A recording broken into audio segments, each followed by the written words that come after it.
All right, good. All right, first off, I want to thank Dan Williams for asking me to do this little vlog about my sheaf tossing technique. And I want to encourage everybody to support Dan as he develops Highland athlete. Think of it as the new and improved NASGA database. That's ultimately what his goal is, so get out and support him. Second thing, I just want to also say, for the first 6 years of my Highland Games career, I was horrible at sheaf. It was my bane. All over the place. I had a PR of 29 feet with one outlier where I actually got to click one day and went 33 feet. But it was my worst event by far. But in 2012, I was down in January 2012, I was down in Florida hanging out with Rob Schultz, Brady, and Brent Miller, getting ready for the Sarasota Highland Games. And Brady had a couple of forks and he gave me one. And I walked out into the front yard, and the next thing you know, we were throwing sheaves. But instead of taking a big swinger thing, I just kind of got it on the fork, reached down, dropped into it, and gave it a little pull, and it snapped off and went straight up. And I was like, wow, that felt good. So I did it a few more times, and that was kind of the serendipitous birth of what I call my reach and rip technique. So first things first, I like to take a little, not a super shallow, but a kind of a shallow bite of the bag. I'm not going to get too much into that, but I like to get a little bit of a shallow bite so I get a good whip off the bag, but also enough that I can get a little flick off the tines, right? So that's kind of a personal deal, but I like to have enough to whip it off, to develop a good whip, but also have a good snap. Second thing, I set up like I'm about to do a hang clean. Feet are about the position for all the Olympic variations. I like to go with the wide grip, because that way there's tension on my right arm, my back arm. I don't have to think about it. I've been asked several times, do I think about pushing or pulling or driving? What do I do with my right arm? I don't even think about it. I go with the wide grip, and so when I go to my backswing, there's tension. I don't even think about it. The only thing I'm thinking about is setting up a nice long reach with my left arm and pulling the shit out of it in the proper sequence. So I set up in that hang clean position, get a little rhythm going, and then I just try to reach as far as I can left, right? I don't drop it. I'm just showing you without having to move out of this position. So what this does is it loads the hips and hamstrings, and I feel a nice long stretch in my left lat. The tension's on the right arm, I don't even think about it. So then I'm in this position where I've got a huge stretch reflex set up. And from there, I just pull the shit out of it, starting from the ground. Triple extension, shrug, pull, and I follow through.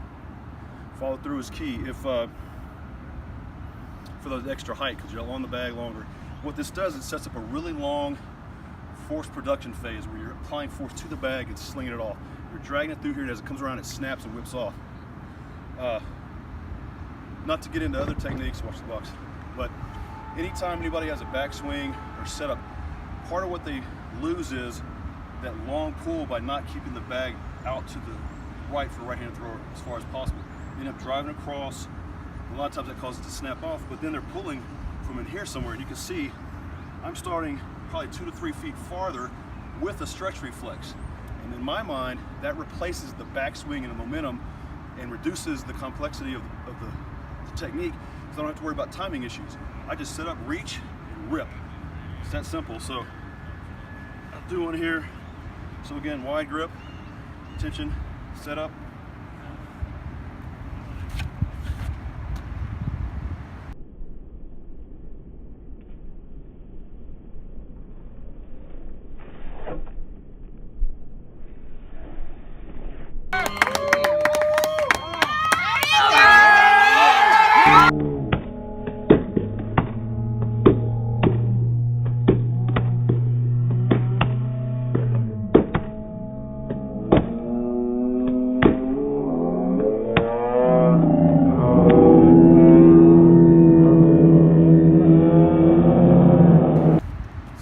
Bag went pretty high, but the key again is set up that stretch reflex, loaded, feet proportionally displaced, or the weight displaced to the feet proportionately, heels and fit front of the feet.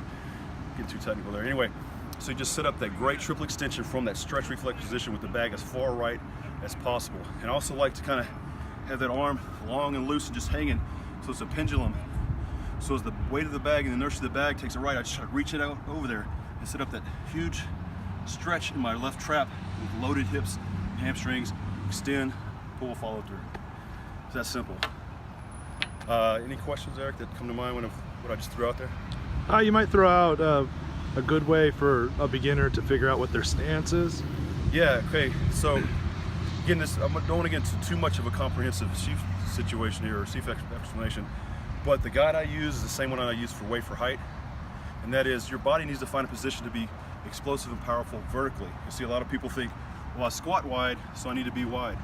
You want your feet somewhere probably about a hip width position, so all the energy can be transferred up, and a great way to figure that out is imagine you're about to jump as high as you can, step in, drop like you're going to jump, and that's pretty well where your body's telling you biomechanically it's powerful in the vertical plane, vertically.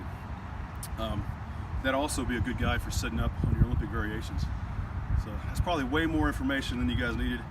Again, reach and rip. Thanks, Dan. Highland Athlete, out.